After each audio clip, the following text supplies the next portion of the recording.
Hey Rex, today is Monday, the 21st of January, Inauguration Day. I'm not going to talk about that here. But yesterday, I took a little day trip. Went down to the southern half of the state here in Tennessee. Went to Chattanooga. I think I'm saying that right.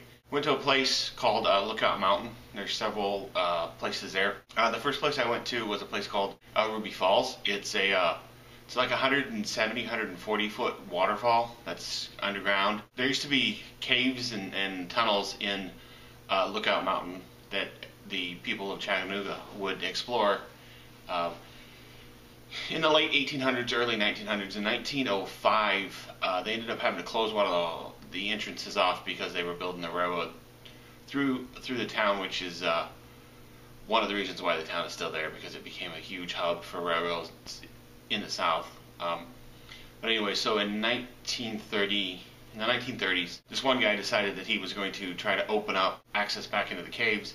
So he decided to dig an elevator shaft down, and they started digging down, and they got down about 260 feet, and they found this other spot that was previously unknown. So they explored it for a little bit, and then they found these falls. Well, a couple of weeks later, he ended up taking his wife down there. Her name was Ruby, hence the name Ruby Falls. And so that's the story of it. Once I got done with that, I went to continued up exploring the mountain, and there's several other. There's an incline train, and there's a rock city, and apparently there's a spot where you can see 7 states, which I'm looking at it and I'm trying to figure out what the 7th one is, because it's Tennessee, Alabama, Georgia, South Carolina, and it may be North Carolina, but I'm not 100% sure. That was cool. During the Civil War, there was a pretty big battle on top of the mountain for control of it, because whoever could see it could see down the Tennessee River and have control of the valley, which was apparently a pretty big valley. Obviously, the Confederates held it, and then the Union kicked them off at one point. Up on the far point, there's a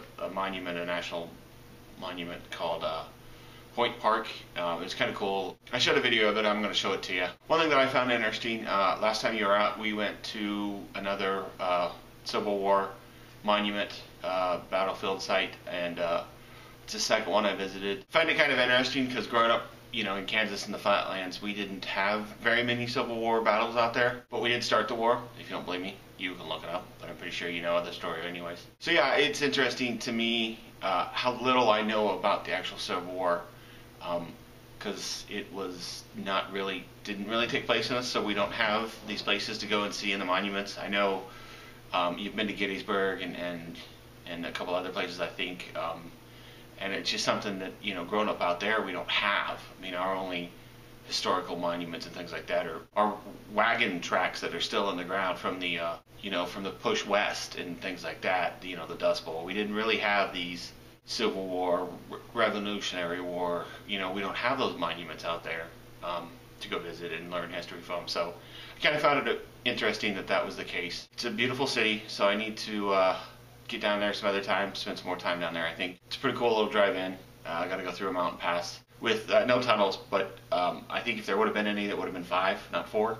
So all right, well, I'm going to edit this and get this up, so I'll talk to you later.